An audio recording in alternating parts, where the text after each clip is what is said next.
This conversation is taking place at the DuPont Environmental Center in the Russell W. Peterson Wildlife Refuge. We're at the DuPont Environmental Education Center talking with Delaware's Congressman John Carney. Welcome. Good to be here, John. I think we've touched on this a little bit in the past, but what's it like being essentially a backbencher in the minority party Well, the question, in Congress? The question that most of Delawareans ask me is, what's it like being down there with a very conservative Republican majority, many of which were kind of Tea Party supported candidates. Yeah. I joke with folks that, you know, in Delaware we had Christine O'Donnell running for Senate and Glenn Urquhart running for the House. Candidates like that won in dozens and dozens of districts across the country. And so for me, you know, in the minority, as a freshman Democrat in the minority, you have to find opportunities to work across the aisle with folks to get things done. And I was able to do that. I serve on the Financial Services Committee, which is important to the state of Delaware for lots of different reasons. Big industry here, very important to the citizens of our state, employment, the economy, and all of that. And so we identified a problem. In fact, the folks here at the Division of Corporations in Delaware have known about this issue for some time, and that is that companies, new emerging growth companies, have not been going to do an initial public offering, so-called IPO. And so legislation was worked on by venture capital industry folks, by the U.S. Treasury Department over about a year period of time. And they were looking for sponsors, and I became the prime Democratic co-sponsor in the House with a freshman colleague, Republican from Tennessee, a guy by the name of Stephen Fincher. Some symbolism there. Yeah, and but it was an issue that really is the kind of things that we need to work on. It made a lot. It was basic common sense, kind of bridged the gap between the two parties. You know, on the Republican side, the approach would have been maybe just to eliminate the regulations entirely. On the Democratic side, you know, there's a tendency to tighten things up a little bit. So we basically phased them in and created what we call the IPO on-ramp, which, as I talked to people who are CEOs from emerging growth companies, I met 5 of them at the bill signing in the Rose Garden with the president, and they all said this will really benefit their company. Why is that important? Because these are the companies that create new jobs. These are the companies that create the new industries of the future. And I think it's a very positive thing for our economy. And it was something that we did, Democrats and Republicans. I mean, every time I hear something like that, I keep saying, why can't they do it? Well, that's right. I mean, we have really big issues that we have to deal with that folks are focused on that will affect our economy in a very direct way in the short and long term. By the end of the year, one of two things is going to happen. That's right.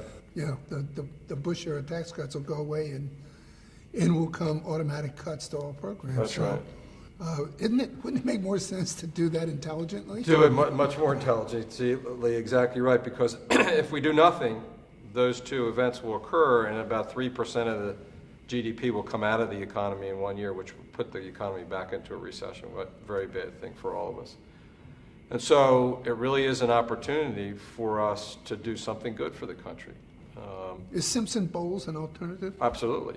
You know, we need 2 things. We need a fiscal plan that's balanced, that has new revenue as well as spending cuts, with a little bit more spending cuts to revenue, which addresses the long-term structural issues with Social Security, Medicare, important programs for senior citizens. And we can do it, but it has to be balanced. And we need to deal with, as you say, the Bush-era tax cuts, which would all expire. And there's an opportunity there for us to reform our tax code, replace the existing system on the personal side and the corporate side with a whole new set of things, fewer deductions, lower rates, People good for say everybody. you can get more revenue without increasing taxes if you restructure it, if you do it. That's exactly right. So that's the way to do it, and this is an opportunity. We probably can't get it done between the election and the end of the year, but at least set in motion and a series of agreements that would require these changes to be made. You would not want to send our economy back into a recession by taking all that out of it next year. Related to this, and more Delaware specific, is there still talk about nationalizing corporate law.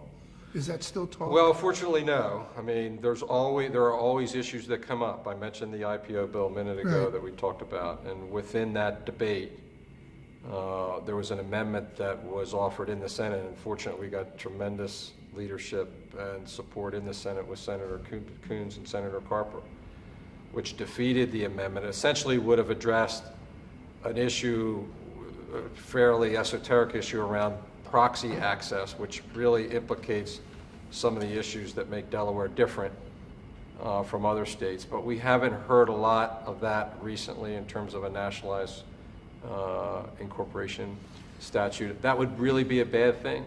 Oh, yeah, I for the think for country. business, and I think clearly for Delaware.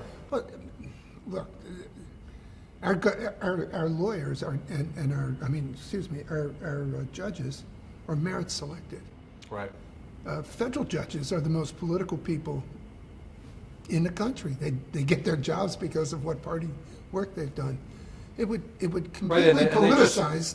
Not just that, John, but the, you know, one of the advantages of Delaware is the consistency of the state law, Yes. one, the predictability of it, and you have a series of, it's more the law, the body of the statute, and as it's evolved and being interpreted by our expert Chancery Court judges. We have the bar and the judges expert, as you say.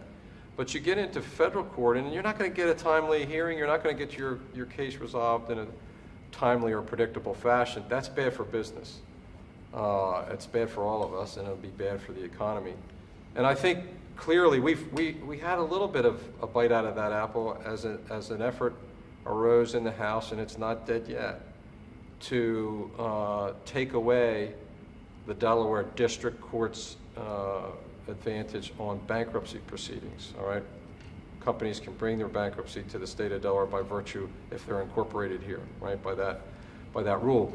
There's a bill, legislation in the Congress that would eliminate that option for corporations. Well, the United States Chamber of Commerce went to the Judiciary Committee folks and said, this is bad for business across the country, and slowed it down.